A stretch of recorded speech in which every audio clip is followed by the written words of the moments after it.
Hello, నేను మీ సిఎస్లో. ఆంధ్రప్రదేశ్ ముఖ్యమంత్రిగా చంద్రబాబు నాయుడు ప్రమాణ స్వీకారం చేసిన తర్వాత కార్పొరేట్ కంపెనీలు ఆ రాష్ట్రం వైపు చూస్తూ ఉన్నాయి. అందులో భాగంగా క్యాప్జెమిని వైజాగ్ వస్తుందని ఇటీవల కాలంలో సోషల్ మీడియాలో చక్కలు కొట్టినటువంటి ఒక న్యూస్.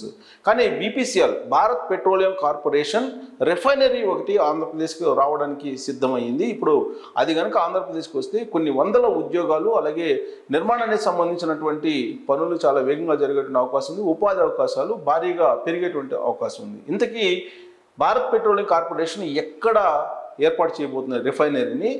వైజాగ్లోనా, మచిలీపట్నంలోనా, లేదంటే రామాయపట్నంలోనా అనే దాని మీద విశ్లేషణ చేసుకుందాం. అసలు దీనివల్ల ఆంధ్రప్రదేశ్కి వచ్చేటువంటి బెనిఫిట్ ఏంటి? చంద్రబాబు నాయుడు ముఖ్యమంత్రి కాగానే అసలు ఈ ప్రపోజల్ ఎందుకు వచ్చింది అని అంటే, కేంద్ర ప్రభుత్వం యొక్క సహకారం ఉంది కాబట్టి, డబుల్ ఇంజిన్ సర్కారు అటు దేశంలో ఇటు రాష్ట్రంలో కూడా ఉంది కాబట్టి ఇప్పుడు పెట్రోలియం రిఫైనరీ ఆంధ్రప్రదేశ్కి రాబోతుంది. ఏపీలో బీపీసీఎల్ రిఫైనరీ ప్రాజెక్టు రాబోతుంది అనగానే ఇప్పుడు పెట్టుబడుల ప్రవాహం రాబోతుంది అనేటువంటి సంకేతం వస్తూ ఉంది. చంద్రబాబు నాయుడు అనగానే ఒక బ్రాండ్, ఆ బ్రాండ్ని చూసే పెట్టుబడులు వస్తాయి, కంపెనీలు వస్తాయి, పారిశ్రామికవేత్తలు వస్తారు అనేటువంటి ఒక ఫీల్ గుడ్ ఫ్యాక్టర్ అయితే ఆంధ్రప్రదేశ్లో కనిపిస్తుంది. అందుకు తగిన విధంగా ఇప్పుడు బీపీసీఎల్ తన రిఫైనరీని ఇక్కడ ఆంధ్రప్రదేశ్కి తీసుకురాబోతుంది. ఈస్టర్న్ కోర్టులో, అంటే ఈస్టర్న్ సముద్ర తీరంలో. వెస్టర్న్ సముద్ర తీరంలో ఆల్రెడీ ఉంది, ఇప్పుడు ఈస్టర్న్ వైపు పెట్టడానికి ప్రయత్నం చేస్తుంది భారత్ పెట్రోలియం కార్పొరేషన్. అలాగే వెస్ట్. సో వెస్ట్లో ఉంది, ఈస్ట్లో పెట్టబోతున్నారు. రాష్ట్రానికి తెచ్చేందుకు ఆంధ్రప్రదేశ్ ప్రభుత్వం తీవ్ర ప్రయత్నాలు చేస్తుంది.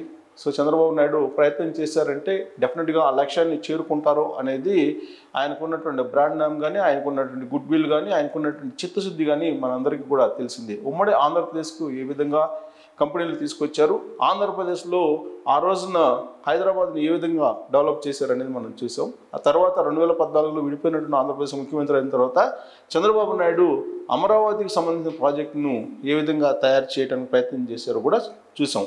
ఇప్పుడు విడిపోయినటువంటి ఆంధ్రప్రదేశ్కి రెండోసారి ముఖ్యమంత్రి అయిన తర్వాత చంద్రబాబు నాయుడు రాష్ట్రానికి బీపీసీఎల్ని తీసుకురాబోతూ ఉన్నారు అనేది వినిపిస్తుంది.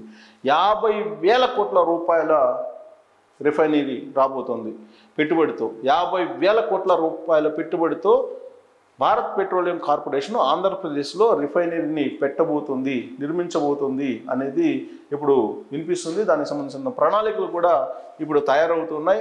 దాని మీద చంద్రబాబు నాయుడు దృష్టి సారించారు. ఖచ్చితంగా ఆంధ్రప్రదేశ్లో ఏదో ఒక ఓడరేవు దగ్గర భారత్ పెట్రోలియం కార్పొరేషన్ తన రిఫైనరీని నిర్మించబోతుందని చెప్పి మనం చెప్పచ్చు. ప్రాజెక్టు కోసం పోటీ పడుతుంది గుజరాత్, అలాగే ఉత్తరప్రదేశ్. ఇప్పటికే గుజరాత్లో పారిశ్రామికీకరణ చాలా వేగంగా ఉంది. అక్కడ ముఖ్యమంత్రిగా సుదీర్ఘకాలం పనిచేసినటువంటి నరేంద్ర మోడీ, 3 సార్లు పనిచేసినటువంటి నరేంద్ర మోడీ ప్రధానమంత్రిగా ఇప్పుడు 3 సార్లు అయ్యారు. ఆయన సొంత రాష్ట్రం గుజరాత్. ఉత్తరప్రదేశ్ బీజేపీ ఉన్నటువంటి రాష్ట్రం, బీజేపీ పాలిత రాష్ట్రం. సో ఈ 2 రాష్ట్రాలు కూడా ఇప్పుడు భారత్ పెట్రోలియం కోసం పోటీ పడుతూ ఉన్నాయి. కానీ ఈస్ట్ కోర్టులో పెట్టాలి, పశ్చిమ తీరం వైపు ఉంది కాబట్టి ఇప్పుడు తూర్పు తీరంలో ఈ రిఫైనరీ పెట్టాలనేది భారత్ పెట్రోలియం కార్పొరేషన్ ప్రాథమికమైన నిర్ణయం తీసుకుంది. దానికి అనువైనటువంటి ప్రాంతం ఆంధ్రప్రదేశ్ అనేది ఒక నిర్ణయానికి వచ్చింది. కానీ ఈ రిఫైనరీని తీసుకెళ్ళడానికి గుజరాత్, అలాగే ఉత్తరప్రదేశ్ రాష్ట్రాలు కూడా పోటీ పడుతూ ఉన్నాయి. ఇప్పుడు చంద్రబాబు నాయుడు దాన్ని ఏ విధంగా తీసుకురాబోతున్నారు అనేది ఆసక్తికరమైనటువంటి న్యూస్. ఇప్పటికే ముంబై, కొచ్చి, మధ్యప్రదేశ్లో బీపీసీఎల్ రిఫైనరీలు ఉన్నాయి. ఆ రిఫైనరీల ద్వారా ఎంతమందికి ఉద్యోగాలు వచ్చాయి, ఎంత పెట్టుబడులు వచ్చాయి, వాటి ద్వారా పరిసర ప్రాంతాల్లో నిరుద్యోగత ఎంత తగ్గింది, ఇవన్నీ కూడా ఈ ప్రాంతాలకు వెళ్ళి విజిట్ చేస్తే అర్థమవుతుంది. ముంబై, కొచ్చి, మధ్యప్రదేశ్లో బీపీసీఎల్ రిఫైనరీలు ఉన్నాయి ఆల్రెడీ. సో ఇప్పుడు విశాఖలో హెచ్పీసీఎల్ రిఫైనరీ ఆల్రెడీ ఉంది. ఇప్పుడు HPCL, Hindustan petroleum corporation limited, అది ఆల్రెడీ ఇప్పుడు రిఫైనరీని పెట్టుకుని ఉంది విశాఖపట్నంలో. అలాగే ఏపీకి పెట్రోకెమికల్ కాంప్లెక్స్ కేటాయిస్తామని విభజన చట్టంలో హామీ ఇచ్చారు. విభజన చట్టంలో ఇచ్చినటువంటి హామీ మేరకు భారత్ పెట్రోలియం కార్పొరేషన్ ఇప్పుడు ఖచ్చితంగా ఆంధ్రప్రదేశ్కి రావాలి. గుజరాత్, ఉత్తరప్రదేశ్ ప్రయత్నం చేస్తున్నప్పటికీ కూడా ఏపీకి పెట్రోకెమికల్ కాంప్లెక్స్ కేటాయిస్తామని చెప్పి విభజన చట్టంలో పెట్టారు. కారణం ఏంటంటే తూర్పు సముద్ర తీరం చాలా ఎక్కువగా ఉంది కాబట్టి అక్కడ పెట్రోకెమికల్ కాంప్లెక్స్ కేటాయిస్తామని చెప్పి విభజన చట్టంలో హామీ ఇచ్చారు. ఆ మేరకు ఇప్పుడు ప్రయత్నాలు జరుగుతూ ఉన్నాయి. విభజన హామీలో భాగంగా బీపీసీఎల్ రిఫైనరీ కేటాయించాలని ఏపీ విజ్ఞప్తి చేస్తూ ఉంది. సో విభజన చట్టంలో పొందుపరిచినటువంటి అనేకమైనటువంటి అంశాలు ఉన్నాయి. 2019 నుంచి ఇటీవల వరకు కూడా వాటిని పట్టించుకోలేదు జగన్మోహన్ రెడ్డి. కేవలం బటన్ నొక్కే కార్యక్రమంతో ఉన్నారు. ఇప్పుడు విభజన చట్టంలో పొందుపరిచినటువంటి అంశాలు, వాటిలో జాతీయ సంస్థలు ఎన్ని రావాలి, అలాగే ఇప్పుడు బీపీసీఎల్ లాంటివి ఎన్ని రావాల్సి ఉంది, వీటన్నిటిని కూడా ఇప్పుడు చంద్రబాబు నాయుడు పరిశీలిస్తూ ఉన్నారు. వాటినన్నింటినీ కూడా ఆంధ్రప్రదేశ్కి తీసుకొచ్చేందుకు ప్రయత్నం చేస్తూ ఉన్నారు. విభజన హామీలో భాగంగా బీపీసీఎల్ రిఫైనరీని కేటాయించాలని ఆంధ్రప్రదేశ్ న్యాయబద్ధమైనటువంటి విజ్ఞప్తిని చేస్తూ ఉంది కేంద్ర ప్రభుత్వానికి. ఇక ఏపీ నుంచి ప్రోత్సాహకాలు కోరుతున్నటువంటి పెట్రోలియం సంస్థ, సాధారణంగా ఏ కంపెనీ వచ్చినా కానీ రాయితీలు ఏమిస్తారో అని చెప్పి అడుగుతారు. ఆంధ్రప్రదేశ్ నుంచి ప్రోత్సాహకాలను అడుగుతుంది. సో చంద్రబాబు నాయుడు ప్రోత్సాహకాలు ఇవ్వటంలో కానీ, పారిశ్రామికవేత్తలని ఆహ్వానించడంలో కానీ, వాళ్ళని ఎంకరేజ్ చేయడంలో కానీ ముందుంటారు. కాబట్టి ప్రోత్సాహకాలు కూడా మిగిలిన రాష్ట్రాల కంటే కూడా ఎక్కువగా ఇచ్చేటువంటి అవకాశం ఉంది. గుజరాత్ అలాగే ఉత్తరప్రదేశ్ కన్నా కూడా ఆంధ్రప్రదేశ్ ఎక్కువ ప్రోత్సాహకాలు బీపీసీఎల్కి ఇచ్చేటువంటి అవకాశం ఉంది. కాబట్టి ఆంధ్రప్రదేశ్కి అది రాబోతుందని చెప్పి మనం చెప్పచ్చు. ఇక మధ్యప్రదేశ్ రిఫైనరీకి 500 కోట్ల రుణం 15 నెలల పాటు జిఎస్టీ మినహాయించారు.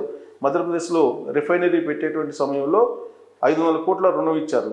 సో ఇది బీపీసీఎల్కి 500 కోట్ల రుణం ఇచ్చారు. ఆ విషయంలో చంద్రబాబు నాయుడు కూడా ఆల్రెడీ లోన్ ఇప్పించేటువంటి అవకాశం ఉంది. ఇక 15 నెలల పాటు జిఎస్టీ మినహాయింపు ఇచ్చారు. సో ఆ తరహా ప్రోత్సాహకాలు, రాయితీలు అడుగుతారు అనేటువంటిది ఇప్పుడు వినిపిస్తుంది. అందుకు చంద్రబాబు నాయుడు సుముఖంగా ఉన్నారా లేదా అనేది ఒక ప్రశ్న. ఇక ప్రోత్సాహకాలు ఇస్తే ఏపీకి రావడానికి బీపీసీఎల్ సిద్ధం. ఏవైతే వాళ్ళు ఎక్స్పెక్ట్ చేస్తున్నారో బీపీసీఎల్ రిఫైనరీ పెట్టడానికి ప్రత్యేకించి జిఎస్టీ మినహాయింపు ఉంటుంది. అది 10 సంవత్సరాల 15 సంవత్సరాల. మధ్యప్రదేశ్లో 15 సంవత్సరాలు జిఎస్టీ మినహాయింపు ఇచ్చారు. కానీ ఆంధ్రప్రదేశ్ జిఎస్టీ మినహాయింపు ఎన్ని సంవత్సరాలు ఇస్తుంది అనే దాని మీద ఆ కంపెనీ పెట్టుబడి పెట్టడానికి ఆలోచిస్తుంది. ఏ కంపెనీ అయినా, బీపీసీఎల్ కాదు, ఏ కంపెనీ అయినా రాయితీలు ఇన్ని వస్తున్నాయి అని చెప్పి ఆలోచిస్తారు. దాన్ని బట్టి వాళ్ళు పెట్టుబడులు పెట్టడానికి ముందుకు వస్తారు. ఇప్పుడు చంద్రబాబు నాయుడు ఏ రాయితీలు ఇవ్వబోతున్నారు బీపీసీఎల్కి అనేది కూడా చూడాలి. ఇక ప్రోత్సాహకాలు ఇస్తే ఏపీకి రావడానికి ఆ కంపెనీ సిద్ధంగా ఉంది. సో ఎక్కడ పెట్టేటువంటి అవకాశం ఉంది ఈ బీపీసీఎల్ రిఫైనరీని అని అంటే, ప్రధానంగా 2 చోట్ల ప్రతిపాదనలు వస్తున్నాయి. ఆ 2 చోట్ల స్థలాలు సిద్ధం చేసింది ఆంధ్రప్రదేశ్ ప్రభుత్వం. ఆ 2 చోట్ల ఆల్రెడీ సిద్ధం చేసినటువంటి ప్రాంతాన్ని కూడా బీపీసీఎల్కి చెప్తుంది, వివరిస్తుంది కూడా. కేంద్ర ప్రభుత్వం గ్రీన్ సిగ్నల్ ఇవ్వడం ఆలస్యం, ఇచ్చిన తర్వాత ఇమీడియట్గా బీపీసీఎల్కి ఆ 2 ప్రాంతాలను కూడా చూపించి ప్రతిపాదనలు తీసుకున్నటువంటి అవకాశం ఉంది. రిఫైనరీ నిర్మాణంతో రాష్ట్రంలో భారీగా ఉద్యోగ ఉపాధి అవకాశాలు ఖచ్చితంగా ఉంటాయి. సో ఈ రిఫైనరీ ఎక్కడ వస్తుంది 2 చోట్ల అని అంటే, ఒకటి మచిలీపట్నం పోర్ట్, ఓడరేవు. మచిలీపట్నం ఓడరేవు ఆల్రెడీ నిర్మాణం పూర్తవుతుంది కాబట్టి అక్కడ బీపీసీఎల్ రిఫైనరీ పెట్టేటువంటి అవకాశం ఉంది అనేది ఒకటి వినిపిస్తుంది. మరొకటి ప్రకాశం జిల్లా వెనకబడింది. ప్రకాశం జిల్లాలో ఉన్నటువంటి రామాయపట్నం ఓడరేవు ఇంకా నిర్మాణం కాలేదు. బట్ నిర్మాణం చేయడానికి ఆల్రెడీ కేంద్ర ప్రభుత్వం సిద్ధంగా ఉంది. ఓడరేవుల్ని అభివృద్ధి చేయాలనేటువంటి దాంట్లో కేంద్ర ప్రభుత్వం కూడా చాలా వేగంగా ముందుకెళ్తున్నటువంటి క్రమంలో రామాయపట్నం దగ్గర ఓడరేవుని నిర్మించి అక్కడ బీపీసీఎల్ని రిఫైనరీని నిర్మించాలి అనేటువంటి ఒక ఆలోచన కూడా ఉంది.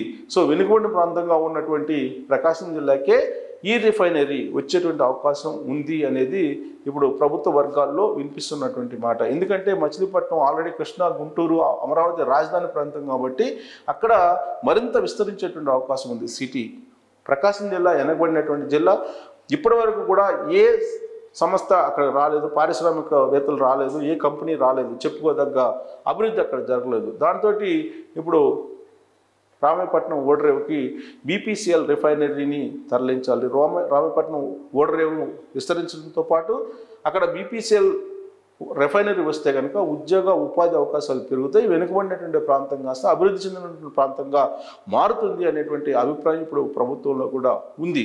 అందుకే చంద్రబాబు నాయుడు రామాయపట్నంని ప్రాథమికంగా తీసుకునేటువంటి అవకాశం ఉంది. ప్రాధాన్యత జాబితాలో అటు మచిలీపట్నం ఇటు రామాయపట్నం అన్నప్పుడు రామాయపట్నం వైపు మొగ్గు చూపేటువంటి అవకాశం ఉందనేది కూడా తెలుస్తుంది. సో బీపీసీఎల్ ఎక్కడ వస్తే బాగుంటుంది అనే దాని మీద మీరు కూడా మీ అభిప్రాయాన్ని ట్రోల్స్ రూపంలో తెలియజేయచ్చు. Thank you very much.